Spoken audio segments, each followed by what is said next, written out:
5 दिसंबर 1872 एक British ship जिसका नाम डेल ग्रेसिया था, वो अपने समुद्र के सफर पर निकला। इस शिप के कैप्टन थे डेविड मोरहाउस। समुद्र के बीचों बीच एक नाव देखा जो शायद अपनी रास्ता भटक गया था। जब वो अपने जहाज को उस शिप के पास ले गए तो पता चला कि ये जहाज कोई और नहीं बल्कि मेरी सेलेस्टी थी। वह इसे देखकर हैरान थे क्योंकि ये जहाज उनके दोस्त कैप्टन बेंजामिन ब्रिग्स का था। 7 नवंबर को न्यूयॉर्क हार्बर से इटली के जेनेवा की ओर लेकर निकले थे। हैरानी की वजह सिर्फ यही नहीं थी, मेरी सेलेस्टी जिस रास्ते पर था वह उसके रूट में कहीं नहीं था और अब तक तो उसे इटली पहुंच जाना चाहिए था। मेरी सेलेस्टी उनके जहाज से 8 दिन पहले निकला था, लेकिन हैरान करने वाली बात तो ये थी कि मेरी सेलेस्टी डेल ग्रेसिया के रास्ते पर क्या कर रही थी। उन्होंने मेरी सेलेस्टी जहाज को सिग्नल देना शुरू कर दिए, मगर मेरी सेलेस्टी से कोई भी जवाब नहीं आ रहा था। जहाज पूरी तरह से सुनसान लग रहा था। जब काफी देर तक कोई रिस्पांस नहीं आया तो उन्होंने अपने क्रू के कुछ सदस्यों को मेरी सेलेस्टी शिप पर भेज दिया, यह पता लगाने के लिए आखिर सब ठीक है या नहीं। मेरी सेलेस्टी पर पूरी तरह सन्नाटा पसरा हुआ था। जब यह जहाज चला था तब इस पर 10 लोग सवार थे। कैप्टन ब्रिग्स, उनकी पत्नी सारा और 2 साल की बेटी सोफिया और 7 क्रू मेंबर।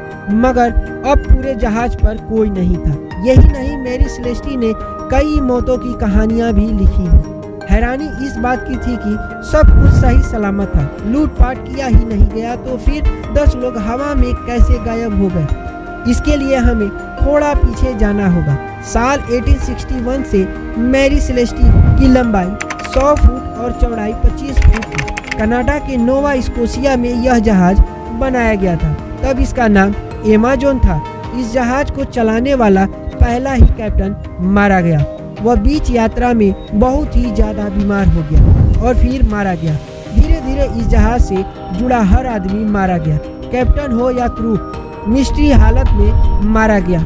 लोग इसे खरीदने या इस शिप पर सफर करने से डरने लगे। अटलांटिक ओशियन में इसने एक दूसरे जहाज को टक्कर मार दी। वह जहाज डूब गया और सभी मारे गए, मगर एमाजोन को कुछ नहीं हुआ। हालांकि एमाजोन के कैप्टन की कुछ समय बाद मौत हो गई। फिर कुछ सुधारों के लिए इसे शिप यार्ड में रखा। थोड़े दिन बाद पूरा शिप यार्ड में अचानक से आग लग गई और पूरा जलकर खाक हो गया। लेकिन मेरी सेलेस्टी को कुछ नहीं हुआ, मगर समझ नहीं आ रहा था कि आखिर चलते जहाज में से 10 लोग कैसे लापता हो गए। कोई तो सुराग होता। जब डे ग्रेसिया के क्रू सदस्यों ने मेरी सेलेस्टी जहाज की अच्छी तरह पड़ताल की तो कुछ खामियां नजर आई। शिप पर रखे वेल चार्ट इधर उधर पड़े हुए थे। जहाज के 2 प्रेशर मेजरिंग पंप में से एक टूटा हुआ था। मेरी सेलेस्टी के निचले हिस्से में पानी भरा हुआ था, करीब 3 से 4 फुट। जहाज के फ्रंट और बैक हैच कवर निकले हुए थे। जहाज की छोटी और इकलौती लाइफ बोट गायब थी, साथ में रस्सी भी।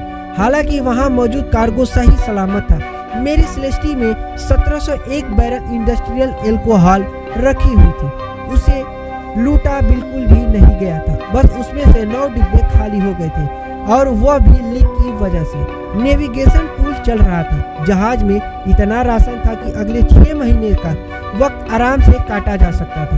क्रू मेंबर्स का सारा सामान ठीक ठाक था, लेकिन उनके कमरे में सब बिखरे हुए थे। उनके स्मोकिंग पाइप्स भी उन सबके कमरे में रखे हुए थे। उन दिनों हर नाविक अपने स्मोकिंग पाइप्स को ही साथ रखता था। मेरी सेलेस्टी जहाज के कैप्टन बेंजामिन ब्रिग्स की डायरी उनके केबिन में मिली। उन्होंने इसमें लॉग एंट्री की हुई थी। आखिरी एंट्री 25 नवंबर 1872 को की गई थी, यानी लावारिस हालत में जहाज मिलने के करीब 11 दिन पहले। मतलब साफ था, इस जहाज पर बीते 11 दिनों में से कोई नहीं था। आखिर सब कहाँ चले गए थे? ऐसा भी नहीं कि कोई लूटपाट हुई हो, जहाज भी नहीं डूबा था। फिर क्या वजह रही कि कैप्टन, क्रू और यात्री कोई भी मेरी सेलेस्टी पर नहीं था? डे ग्रेसिया जहाज के कैप्टन डेविड मोरहाउस चिंता में पड़ गए। उन्होंने सोचा कि शायद कोई घटना घटी होगी जिसकी वजह से सब समुद्र में गिर गए होंगे, या हो सकता है कोई बीमारी फैल गई हो खैर उस वक्त समुद्र का एक नियम हुआ करता था, लॉ ऑफ सैल्वेज। इस नियम का ये मतलब होता है कि अगर किसी व्यक्ति को दूसरा कोई जहाज या कार्गो बीच समुद्र में लावारिस हालत में मिलता है और वह उस जहाज या सामान को लेकर आता है तो उस व्यक्ति द्वारा बचाई गई संपत्ति के मूल्य इनाम का हकदार होता है। इस समुद्री कानून को लॉ ऑफ सैल्वेज कहते हैं। जाहिर है कैप्टन मोरहाउस को यह नियम पता था। वह दोनों जहाज लेकर यूरोप पहुंचे। यहाँ उन्होंने इंश्योरेंस की रकम के लिए जिब्राल्टर के अटॉर्नी जनरल फ्रेडरिक साली फ्लूड से संपर्क किया। फ्रेडरिक को उनकी बातों पर भरोसा नहीं हो रहा था। उन्हें कुछ षड्यंत्र नजर आ रहा था। 3 महीने जांच चली मगर कुछ भी साबित नहीं हुआ। आखिर में उन्हें इनाम दिया गया, लेकिन इंश्योरेंस की रकम $46,000 का सिर्फ छठा हिस्सा ही इन्हें मिल पाया।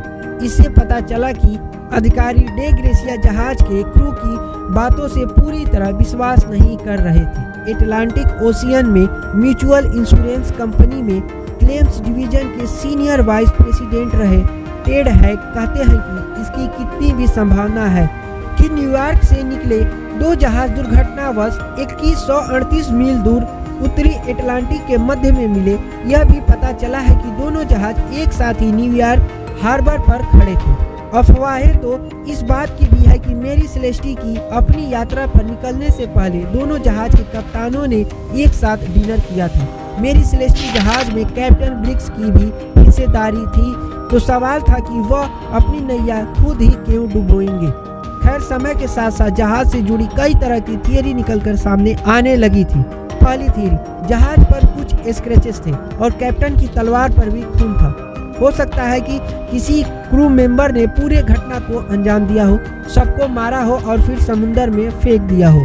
थियरी नंबर 2, डे ग्रेसिया जहाज के कप्तान मोरहाउस ने इंश्योरेंस के पैसे की लालच में मेरी सेलेस्टी जहाज के सभी लोगों को जान से मार दिया हो और उनकी लाशों को समुद्र में फेंक दिया हो।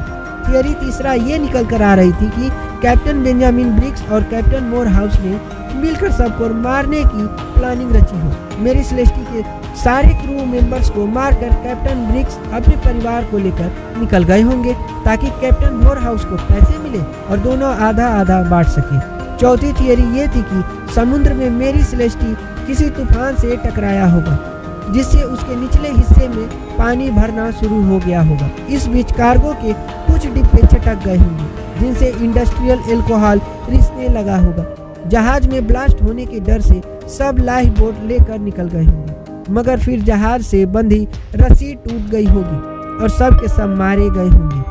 आखिर एक छोटी नाव इतने लोगों को लेकर कितनी दूर तक जा सकती है और सभी का समुद्र में डूबकर मौत हो गई होगी। 5वीं थ्योरी ये थी कि समुद्र से कोई बड़ा खतरनाक जीव निकला होगा जिसने सभी को मारकर खा लिया होगा।